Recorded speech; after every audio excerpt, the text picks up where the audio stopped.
Greetings and welcome. My name is Mike Bankhead. I am your host. I'm a bass player and songwriter from the Gem City, Dayton, Ohio. This is episode 118 of the podcast. My guest is Jess Bush. Jess is a California based independent musician whose primary instrument is piano, but you want to learn more about her, and you will on this episode of the You Could Be My Aramis podcast. You are going to find that Jess is an intelligent, insightful, thoughtful, interesting, and gregarious individual. Maybe even ebullient. See what you think. Here's the conversation. Hey there, Jess. Hey Mike, how's it going? Thanks for having me on the podcast. I'm all right. I'm tired, but I'm always tired. How are you today? Today is a Tuesday. How are you this Tuesday? I am doing well, just recovering from a gig this weekend and getting ready for the next one. So, Well, tell me about the gig you just had. yeah, so in addition to being a songwriter and having my own project, I do hired gun work with keys and vocals as well. So my dear friend Jacob Cole, who actually is based in Santa Barbara now, used to be based in Lompoc, which is about an hour and 20 minutes north of here in Ventura. When he's not touring as a hired gun, he's a staple in the band, I should say, not really a hired gun. But when he's home, we try to do band gigs with him and his band and his music. So that's what I was up to this weekend and this coming weekend as well. So same band both weekends then. Yeah, it's Jake's music and it's really fun, not everybody, I mean, people do value and appreciate keys, but at the end of the day, it's not a necessity. So always nice to feel. I'm Probably depends on what you're trying to do, I I'm guess. glad, yeah, that's true. It depends on the genre, but I'm just meaning it's not drums, it's not bass, it's not guitar. So it's nice, it's really flattering to me when an artist goes, I really want keys, and it's like essential to my sound that I have keys. So, yeah. So what's your now I'm gonna ask nerdy music questions about your touring, your setup rig. So someone's gonna hire you to play keys. What are you bringing with you to get that done? Well, a few years ago, I bought a Korg SV2, which is kind of a unique keyboard. I would describe it as sort of the closest thing to gigging with a real Wurlitzer or a real Rhodes. So it's all analog. There's no menus, there's no menu diving. It has a little tube amp in it, but it's a new instrument. So it can kind of handle being thrown in the back of the car, if that makes sense. Yep, Well, that is usually what I use. I do have an 88 Roland Juno. They make nice.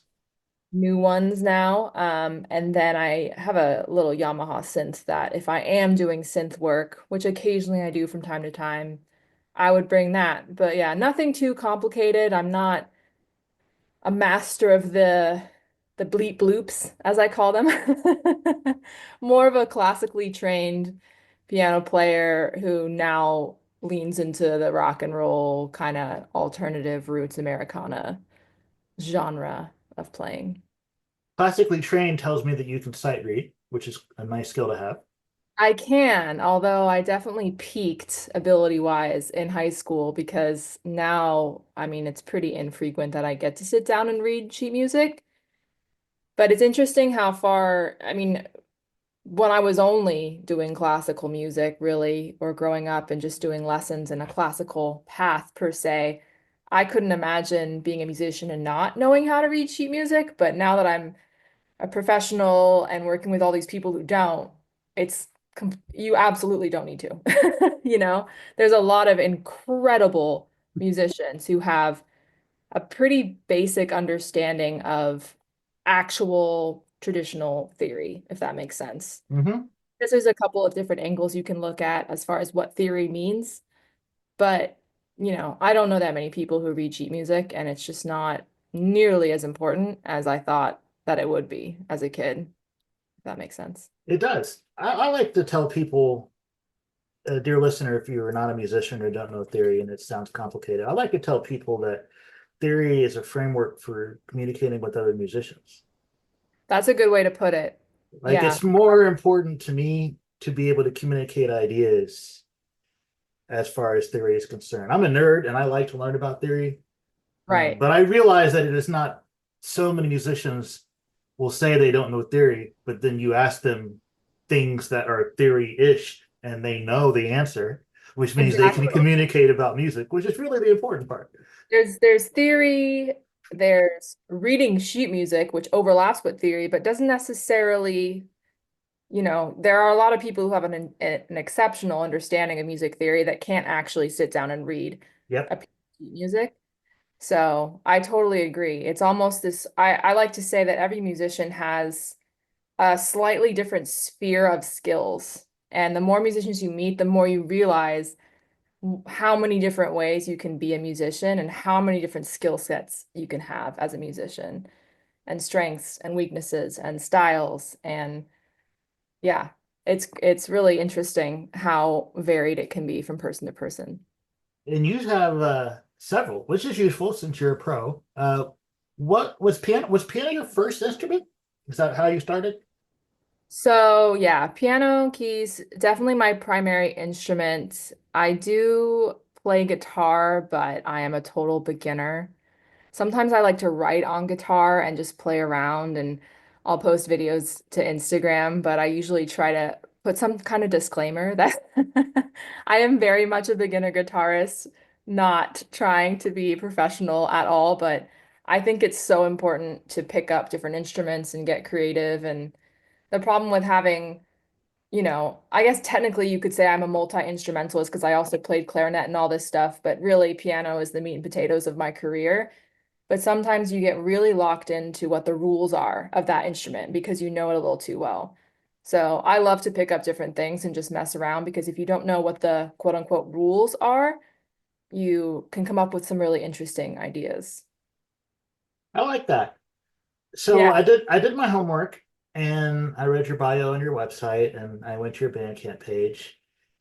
And so I would like you to talk about your music. The most recent thing you've released appears to be Sitting This One Out, Yes, that's correct. which kind of like what you did in the lyrics there, establishing a contrast between the two characters, like Yeah. making it a very black and white thing. Yeah, I'm picking up what you put down there. Thank you. Yeah, it was one of those songs that I kind of wrote and then immediately, or not immediately, but pretty soon after I wrote it, decided I wanted to record it as opposed to a song I wrote years ago and have just been playing out for a couple years and still haven't recorded.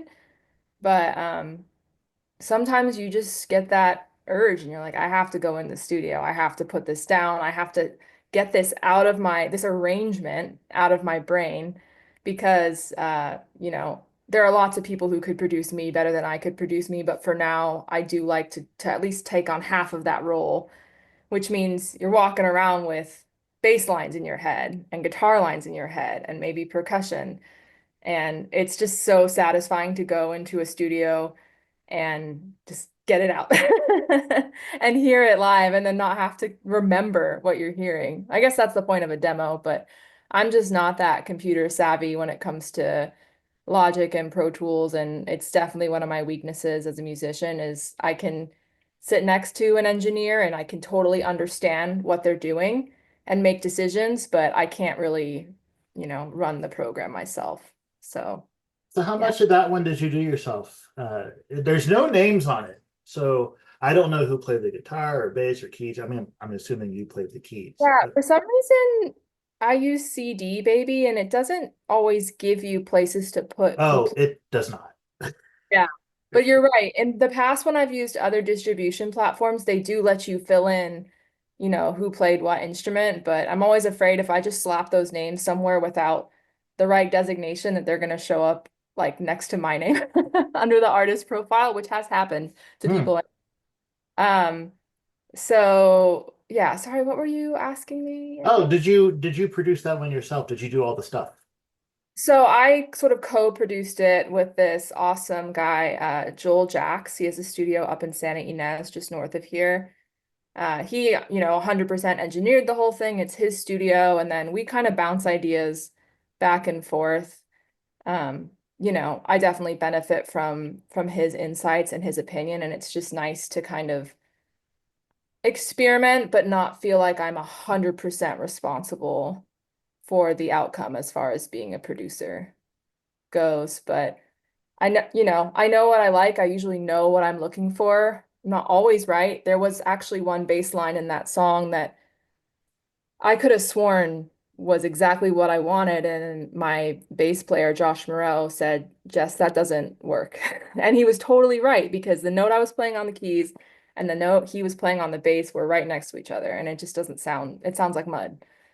So I think it's always good to have an open mind and be open to suggestions, even when you're really sold on what you think is going to sound good. I was like, that could be muddy or it could be a seventh.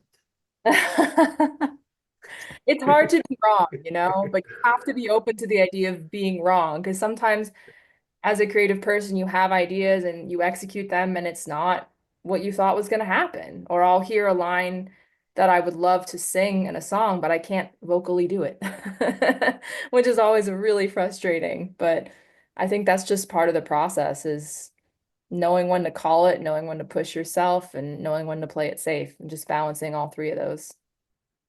How long you been writing your own songs? So if you go back and look at my diary from when I was 10, I actually have a song written in there. It is wildly age inappropriate, which is hilarious. It's about like meeting a guy in a bar. Okay, precocious 10-year-old. I mean, it's not any more inappropriate than that, I should be clear, but it's clearly very influenced by, I'm guessing I was listening to a lot of Britney Spears, a lot of like Mandy Moore kind of teen pop star songs at the time. So I have those lyrics there. You could technically say I wrote my first song at 10, but I really didn't truly dive into it with the ambition of recording and being a professional until maybe 5 or 6 years ago. So I'm still pretty green when it comes to songwriting. What made you decide that you wanted to write and not just be a hired gun, as you say, right? Because there are plenty of people that make their living playing for other people, which is cool because you get to play music. So what made you be brave enough to want to make your own art? Uh, Sometimes it just doesn't feel like a choice. Like even if I never, get any bigger than I am now, just having that instinct in your brain to create, I think is something that's very difficult to squash. So I've always had a lot to say, to be honest. I've just always had a lot to say. I've always felt that writing your feelings down is extremely cathartic and healthy. And, I'm big on communication. I probably over communicate in some contexts, just because I want to make sure people know what I mean, which I don't think is a unique experience. I've had other friends and other songwriters say they feel the same way. But yeah, I think doesn't really feel like a choice. It just feels like whether I'm doing it professionally or just for fun, I would be writing songs at this point in my life just as a healthy coping mechanism. Me too. I find it helps me process stuff. Exactly. Yeah. And I mean, what could be more healthy than that? So some people pay. Probably therapy, but I know I like to send my therapist my songs and just be like, what are your thoughts? You know exactly who inspired this because you're my therapist. so when it's time for Jess to write, what's the first tool she reaches for? Well, I'm usually a lyrics first person. I know people sometimes hear the music before they hear the lyrics. For me, the vast majority of the time, I hear a lyric or at least sort of a melody with a lyric before I hear the actual instrumental music or arrangement. So my phone, I think I have like 600 voice memos. And a lot of them are me whispering at 2 a.m. in the dark to my phone and waking up the next morning trying to make sense of the idea that I had. So probably my phone, just because it's voice memos. I write a lot in the Notes app, and you know, you just kind of collect all these snippets, and that part is easy for me. Having the initial idea is easy. Finishing songs and actually fleshing it out to be a whole body of work is something I really, really struggle with and something I'm working to get better at. But for some reason, the neurons, the synapses are firing, and I have ideas almost, I don't want to say daily, but like several times a week, I'll hear like one line or one short melody. But finishing stuff is hard, man. People don't realize that creative work is still ultimately work. Yep. You have to sit down and spend time on it, and you don't always want to. And it doesn't just fall out of your head. Some people it does, sometimes musicians are just like, I wrote this whole song in 5 minutes. I'm not that person. I wish I'm I was. jealous. I'm jealous of those people.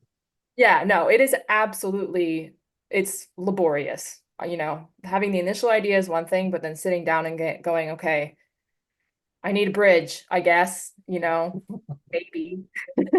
Maybe you don't. Maybe you do. I don't always have bridges in my songs, and I just feel like you might as well do what comes natural to you, because if you're trying to force things because it's how it's supposed to be, then it's probably going to come out sounding pretty inauthentic to you and your sound, if you know what I mean. I do.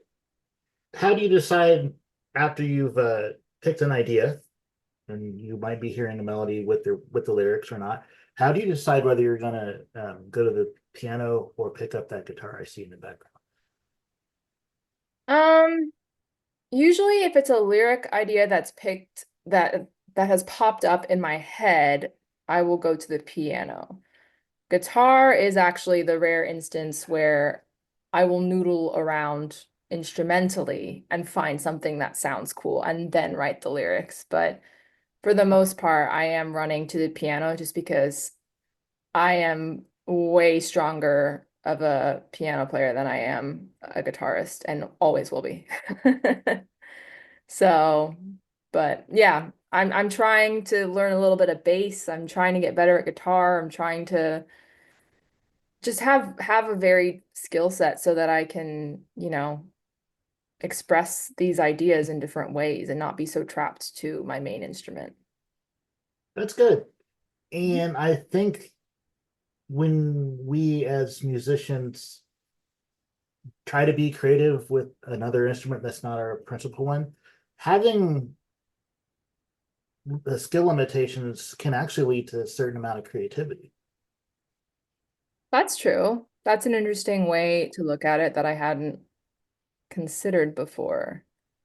Um, I still wish I could play a lot of instruments though. Yeah, me too. I I can foremost among them I, piano. I took lessons when I was in my late 30s, just enough that I could use it as a composition tool, and I usually write on piano most of the time these days. But is to that say your no, I'm or a bass player, but oh, to say I'm yeah. a pianist would be an insult to a real pianist like yourself. But That's I how can I play all the chords, I can. yeah. I know. It's interesting. There's sort of this jump that you make because I've seen, and I feel this is how I am as a guitar player, but I've observed beginner keys players, and they're playing the chords, they're playing all the notes right, the rhythm is right, but there's this kind of like X factor that makes it obvious you're not quite there yet. Does that make sense? And if that X Yes, factor is, it's an ease, it's expression. Like I could sit down and play a chord progression on a guitar, but it's gonna sound pretty choppy. There's not gonna be a lot of dynamics. And I think that is that kind of that's what takes you to the next level is learning how to really pull emotion and soul from the body of an instrument. And I think I feel pretty confident about my ability to do that in a piano. And then I go pick up a guitar and I'm just like, My fingers are in the right place and I'm strumming, and that's all I can get from this because I'm a beginner. So, Yeah, the whole two hands thing, I find, and I know. that's a left-handed person. I actually play chords on my left hand a lot better than on my right, which is, Yeah. the pretty melody hand, which I'd rather play those melodies on my left because I'm a left-handed person. And I haven't figured out how to work your pedals yet. Uh, Yeah, that's another. I mean, I look at guitarists with their pedal boards on the ground and I go, how the heck are you yeah, doing this at the same time? Whereas I guess it's not that different than for me using a sustain pedal. it is not. After all these after all these years, using a sustain pedal it's your breath. It's like breathing. Like I don't think about it. I don't think about it at all anymore, to the point where actually now I'm thinking I need to check in with myself and my sustain pedal skill, because I don't know if I'm really doing it the best that I could be because I just don't think about it anymore, you know? So maybe time to go back to the basics a little bit and make sure I'm using the most I can out of that one finicky pedal. Something for the next practice session. Outstanding. Yeah, definitely practice all the time. So we've established that it is difficult for you to finish songs, and that is not uncommon. A lot of songwriters, a lot of us have that issue. How do you know when it's done? Like, let's say that Oh, I'm going to finish this one. How do you know when you're finished? well, with writing it, I think you just have to, that's a really good question because I don't know that it's ever done. I think there's always something that could be improved or tweaked or fine-tuned. But I think you just the finish line is when you feel like you have reached the pinnacle of artistic integrity, if that makes. That sounds Nice. really pretentious, but No, I if like it. if you feel artistically fulfilled by the song that you have in theory finished, I think that's when it's okay to stop and be like, it's done. Because you could just keep going forever and ever and pick things apart. And I actually have friends who do that, they'll write this incredible song, but then they're never truly satisfied and they pick it apart and they pick it apart and you almost end up losing the qualities that made the song really strong to begin with if you let yourself go down that road of perfectionism. And I'm very, very grateful to my piano professor in college for just breaking me of that to an extent. I think coming from someone who's a classical prodigy, him just saying like you're always going to make mistakes. You're just never going to be a perfect player. It really has saved me from a lot of mental anguish. Recording, however, I have really struggled with almost kind of losing my mind listening to the mix and the mastered versions over and over and over and over, and to the point where I'm going, am I imagining this sonic artifact? Like, can anyone else even hear this, or is it just me? Like, am I inventing issues that aren't even there? So that's a work in progress for sure. It's not letting the perfectionism get in the way of finishing recording a song and just letting it be what it is for that moment, you know, Or else and you be never release it, I guess, if you never finish tinkering with your mixes. sorry, when do you release I it? said if you never finish tinkering with your mixes, you'll never release it. Exactly, and I'm realizing now that you just, yeah, good enough has to be somewhere. And don't get me wrong, there's at least one song. I don't have much music out yet, but there is one song that I would absolutely take down and redo because it just doesn't sound like me anymore. Am I allowed to know what that is? Because now I want to go listen to it. Well, I mean, it was really well done. I guess I should just say it's the song Seattle. It's one of the first ones I did. It's really, I'm happy with the way that we did it. It just sounds it just sounds like pop. It's more pop than I am now. That's really all it comes down to. It is more Okay. of a pop song. And now, 5-ish years later, I really feel like I've evolved. There's still an element of pop music in my sound, I guess, but I'm a lot more earthy. I'm a lot more traditional and kind of raw and organic sounding than that song is. Even though I'm still happy with what we accomplished, it just doesn't. But I guess that's the same for almost every musician has some kind of evolution over Yeah. time, right? And most people go back and they listen to one of the first things they recorded and go, Ugh. not even, Yeah. yeah, I mean, again, I love the way it sounds. It just doesn't match where I feel like I am at this point as far as my sound goes. I'm still proud of it. I still like listening to it, but it's just part of that growth, and going in new directions. So this opens up a whole lot of interesting things to talk about. For instance, would you re-record it in your current, Oh like man. keeping the composition the same, but would you re-record it in your current style, or did the way you write it, does it mean too pop from just from the get-go? I've thought about it. I feel like right now that doesn't make sense because there's so much else I could be recording, and it was still really well done. And, my dear family friend Jake Hartsfield in Nashville mixed it, and he did a fantastic job. So maybe in the future, and I would do it a little bit differently. But I think really right now I need to just focus on, and technically I have enough songs to put out a full LP. Whether I'm gonna jump, Yay! yeah, whether I'm gonna jump to full LP instead of an EP or another single is yet to be decided because it's just, I mean, it's this huge mountain of work It is. and money, to be frank, It is. So even if I can't do a lot of things myself, I have these really savvy friends who can engineer themselves at home, produce themselves, play all the instruments. They maybe pay someone to mix it and someone to master it, and that's it. I'm just not that person, Me neither. you know? So Uh, Go ahead. Sorry. Finish your I thought. was just gonna say, I think I have a lot of other songs I could probably focus on before I go back and start redoing things. And I'm glad I have you can and honestly it's the same for all the songs I've released. You can hear a little evolution every single time I put something out, or at least I can, because You're I'm not, really close to it. yeah, exactly. I'm not claiming that other people are listening close enough to notice that, but I do notice it. But I feel like all of us musicians, the next thing we do should show growth in some way, right?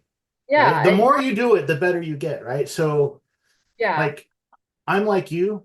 I put my first record out in 2017. I'm very proud of it. When I go back and listen to it, I hear a lot of things I would like to have done again.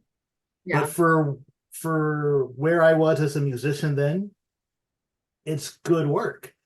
yeah. It's I'm almost a better than that now, though, you know? Yeah, I think it's almost a universal experience what we're talking about because, even the biggest names in the world are going to have stuff that they put out right at the beginning of their career that they would probably go, I wouldn't do it the same way now. But that's just what it means to evolve as an Yeah, artist. So I'm happy to accept that if it means I'm growing. growing is good. It means, yeah, it's better than being stagnant. So Exactly. now the Not two questions that I ask everyone. The first one, think back as far in your life as you can go to the time when you were just a wee little toddler. What is the first song you can remember hearing in your life?